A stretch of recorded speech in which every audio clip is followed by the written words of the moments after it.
The word credit derives from the Latin verb credere, which means to trust. To give credit is to trust someone. Banks lend to individuals to help them buy goods important to their self-fulfillment. The credit process is based on the lender's belief that the borrower will be able to pay his debt in the agreed term and in return for a supplementary sum defined by the interest rate. However, the banks don't trust everybody. To obtain a money loan, you're better off being a civil servant than being unemployed, married rather than single, a homeowner rather than a tenant. That's where the popular saying comes from, only the rich get richer. Nowadays, however, this expression is being cast into doubt. In several European countries, systems are being set up to help people keep their heads above water via social consumer credit, like in France, Italy, Belgium, and in the United Kingdom. Of course, attitudes differ from one country to another. The notion of consumer credit is different on the continent when compared to the British Isles. In the country of the Beatles, Thatcherism and Robin Hood, access to credit is a right, a freedom, and a high percentage of bank overdrafts is quite common. In Nottingham, as in other English cities, there's a partnership between a social organisation, a public authority, and a private company. Help me if you can, I'm feeling down, and I do appreciate you being round. Help me get my feet back on the ground. Won't you please, please help me, help me, help me. Britain has quite a consumer credit culture. And the economic downturn has made a big difference to that, in that some lenders have completely gone out of the market and other new, very, very high-cost lenders have come into the market. The banks have stopped lending to a lot of people, both personally and business. So there's been an increased need for credit unions over the last 10 years. Increasingly on high streets around Britain, you will find money shops, cash stores, cash converters, various forms of shops offering credit, often to people who can't obtain credit elsewhere. The rub is, though, of course, it's at a higher cost, at a higher rate of interest. Well, in a sense, of course, they're offering loans to people who can't get loans from the mainstream financial services like banks. So, in a sense, it's inclusion, but in another sense, it leads to impoverishment, over-indebtedness, and indeed financial exclusion because costs and charges for interest are high. The high-cost lenders, we've always had high-cost lenders in the UK. They do it on a weekly basis, they go to people's houses, so they knock on the door and they become friendly with people. They offer them more money as one loan's been paid off, because the people who go to the door are often paid on a commission basis. They're known very well, and sometimes people are almost afraid to say no. Yeah, stores like the one behind me offer people on very low incomes access to electrical goods and furniture on a weekly payment basis. The goods are very expensive, they charge high rates of interest, and there is often obligatory insurance and other warranties that have to be paid. It results in people paying a very high amount for something that will get through the credit union and cooperative electrical scheme maybe 4 or 5 times cheaper. My experience started with high street lenders when I was about 18. I couldn't moved into my own property, my washing machine broke within a week of moving in, so I had to go to a high street lender. I'm a single parent, and I wasn't working at the time, so it was just convenient to go to them because I didn't have cash available. I've recently got a TV off them, basically, flat screen television. It's only worth £500, but including all the interest and everything, I've worked it out at nearly £4,560, 9 times as much. It's a competition. Credit unions offer affordable loans to people, many of whom are on low incomes, but of course they're up against the high-cost credit market of which you can see in this street today. What makes the difference is we're doing the loan over a shorter period of time, the goods are cheaper, and we're also encouraging people to save. and it's the saving that makes a difference to them. It's learning a different way of budgeting. The idea that if you save, that you will have some money in the future. You won't always have to borrow every time you need something. You might not need to borrow for Christmas or holidays. You might not need to borrow for that next electrical appliance that you want. You might actually have the money in the bank to buy it. What I do is I save with credit union throughout the year, and then towards the end of the year, when it comes up to big occasions like buying uniforms or Christmas, I'll get a share-based loan, which means some of my savings stay in, and whatever's available I use for myself. A week, it's just recently gone up. It was only £7, but now I'm saving £13. And is it the first time in your life that you are able to save money? Yeah, to be honest, yeah, because normally it comes in one pocket and out the other. So yeah, it's nice to have a bit of free money, so to speak. The notion of credit culture is totally different in Latin countries. In Italy, home to pizza, mascarpone and the Vespa, people have lost their faith in banks. In the heart of Tuscany, in the medieval city of Pistoia, a consumer microcredit system has been set up. A committee whose members include un Raggio di Luce, Cassa di Risparmio di Pistoia e della Lucesia, Provincia di Pistoia and Misericordia, as well as other local stakeholders, guarantees up to 50% of the loan, the remaining 50% being in the hands of banks issuing the loan.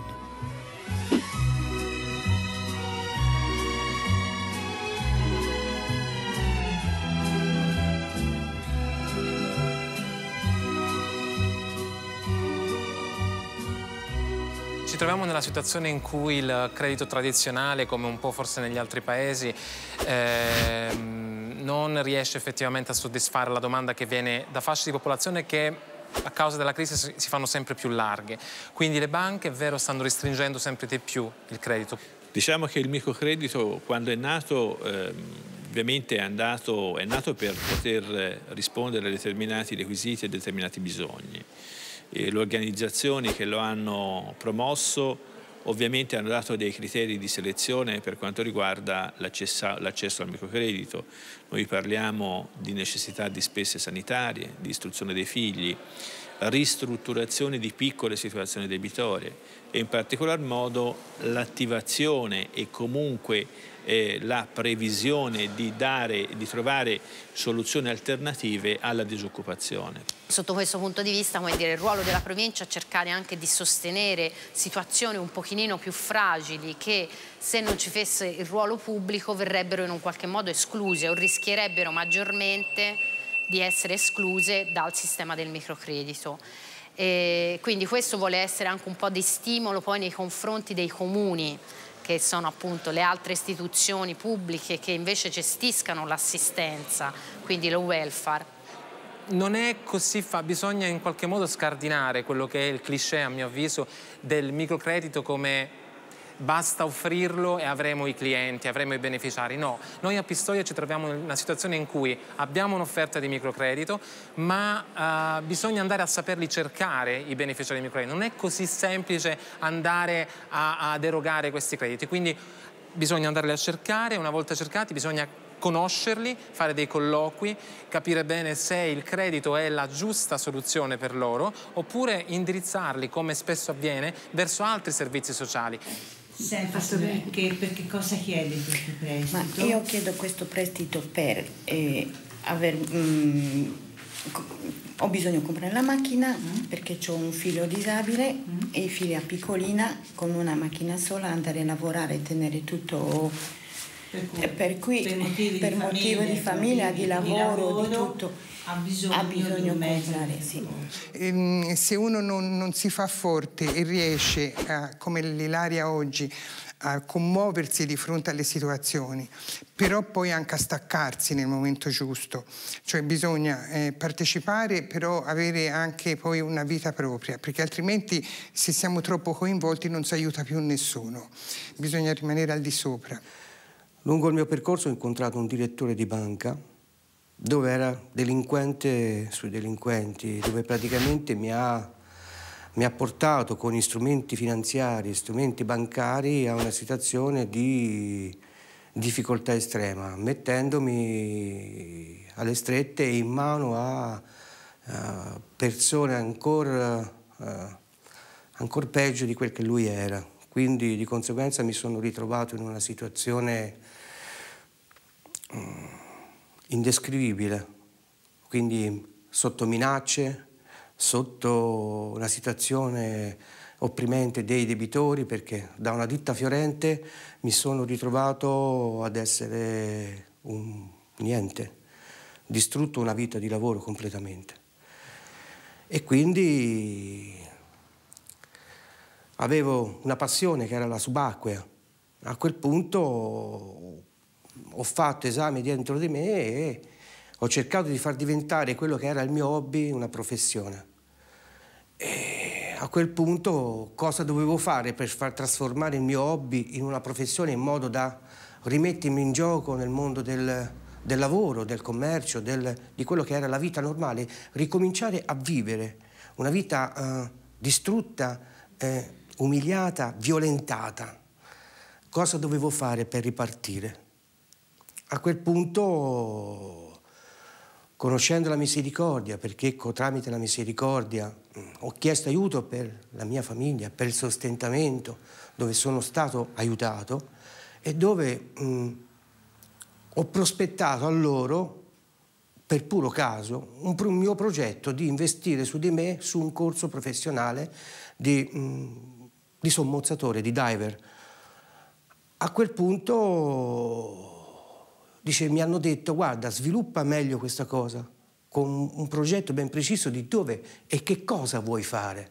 Per fortuna non sono eccezioni, però anche noi abbiamo sbagliato alcune volte. Cioè ci sono dei beneficiari che poi non avevano merito nel prestito.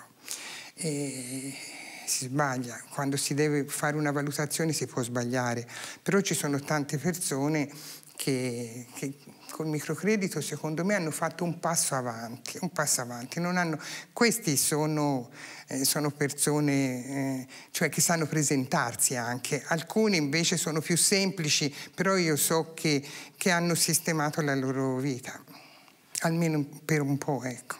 Dall'avvio dell'iniziativa il progetto ha finanziato oltre 260 beneficiari per un importo complessivo di circa 1.200.000 euro. Si tratta quindi di un'iniziativa che funziona e che tutti i partner sostengono in modo convinto. La continuità temporale, il numero di soggetti finanziati e l'importo delle erogazioni ne sono la testimonianza della validità di questa iniziativa. Più sto nel microcredito più mi cresce, perché la banca continua a rimanere, nonostante siano abbastanza disponibili, bisogna che riconosca che le banche che vengono qui rispetto alla loro posizione negli uffici dove andrete dopo, ecco, è completamente diversa, però rimangono banche. L'aiuto contro la povertà, io mi rifò a Madre Teresa, allora una goccia d'acqua serve a fare il mare, perché io mi sento una goccia d'acqua in questo senso. Che sono autonomo, che sono fuori, che riesco a mantenere la mia famiglia, quindi a guadagnare con il mio sudore, con il mio lavoro, è 1 anno e mezzo. È 1 anno e mezzo che finalmente riesco a sopravvivere e sto migliorando. E ho ottime prospettive future, ho richieste di lavoro sulla mia persona. On the other side of the Alps, in France, home to the city of lights and gastronomy, the banking situation is in sharp contrast. Less than 1% of the population don't have a bank account, while 6 million people are excluded from the good use of a bank. Faced with this fact, the government has initiated a social cohesion fund that guarantees up to 50% of the social consumer credit granted by the savings banks. A social organization like the Secours Catholique commit themselves to guaranteeing the other half of the loans and also take charge of the follow-up of the beneficiaries.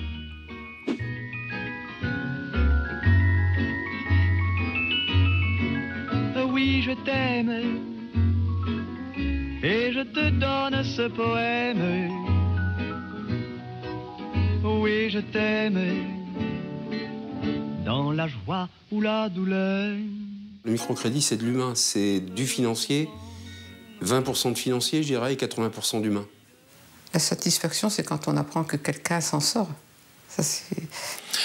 Toute la difficulté étant d'avoir accès à ce public qui est dans cette zone grise dont on a parlé et reparlé, zone grise donc entre la pauvreté qui relève du don et puis les crédits bancaires classiques et traditionnels, si vous voulez. Alors notre travail, c'est de joindre la personne, se présenter en tant que bénévole secours catholique. Et puis on essaie de leur demander un petit peu pourquoi elles ont appelé, qu'est-ce qui se passe. Bon, en essayant de poser des questions, là il n'y a pas de jugement à porter, il faut absolument qu'on rentre un petit peu une confiance. On est vraiment intrusif dans la vie des demandeurs, en fait. Et souvent, ça pose un petit peu des problèmes. Les demandeurs n'ont pas forcément les relevés de compte. Ils les mettent à la poubelle assez rapidement. Et puis, c'est vrai qu'un relevé de compte, ça parle beaucoup.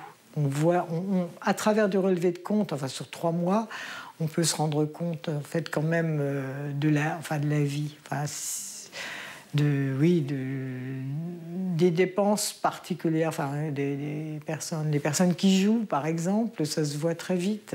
Et si tu veux, là, il s'agit de mettre en œuvre un crédit pour aller au travail. Malheureusement, là, aujourd'hui, on a un reste à vivre négatif, et donc voilà. On a des possibilités de remboursement qui sont nulles. Oui, mais c'est la situation à l'instant I.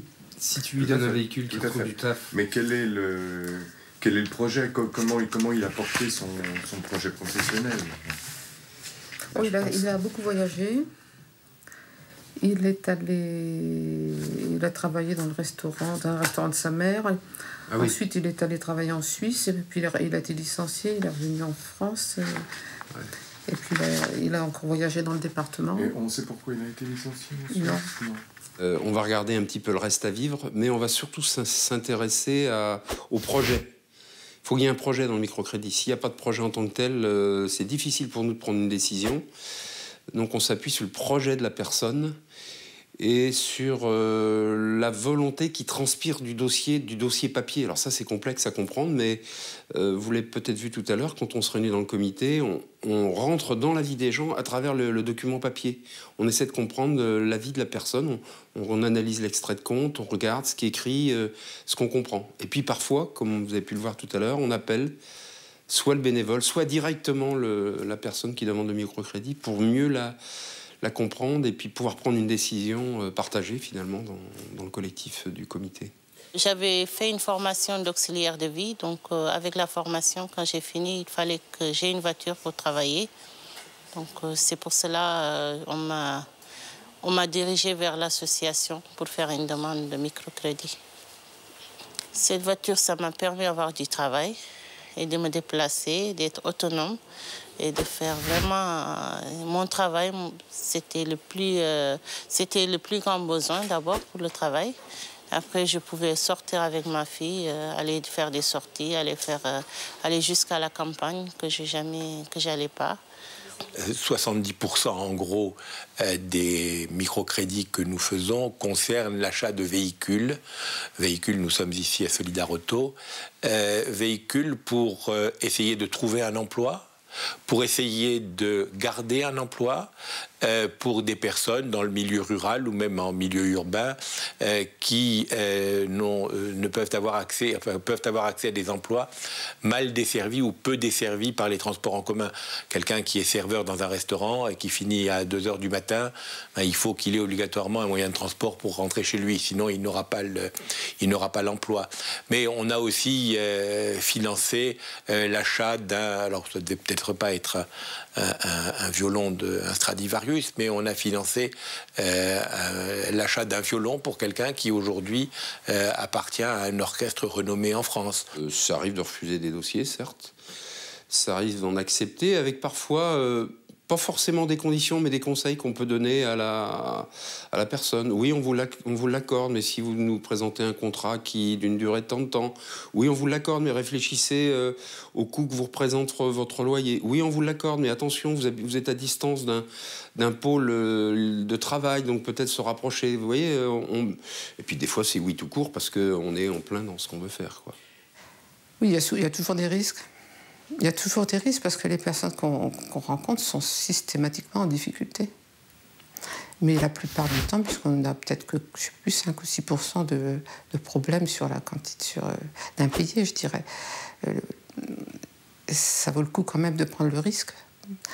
Puisque les personnes, la majorité du temps, ont retrouvé un travail ou bien on trouve que c'est positif pour elles. C'est l'aide qu'on apporte aux gens qui signifie quelque chose. Alors c'est normal qu'il y ait un petit peu de taux parce qu'il y a quand même des coûts. Et vous savez bien que quand on fait un microcrédit, on perd de l'argent. Donc, et on ne le fait pas non plus dans l'esprit de gagner de l'argent.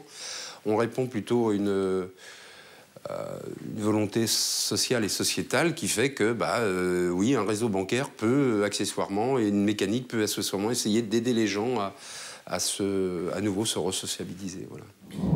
Across the border, in the country of Belgian fries and mannequin piss, there is but one single operator for social consumer microcredit, Credal. Credal is a credit cooperative that springs from the anti-apartheid movement. Credal receives public support, like that from the Walloon region, as well as from the private sector, like the Belfius Foundation. Credal started granting consumer microcredit in the early 2000s and has a very sensitive approach towards those unable to pay their debt.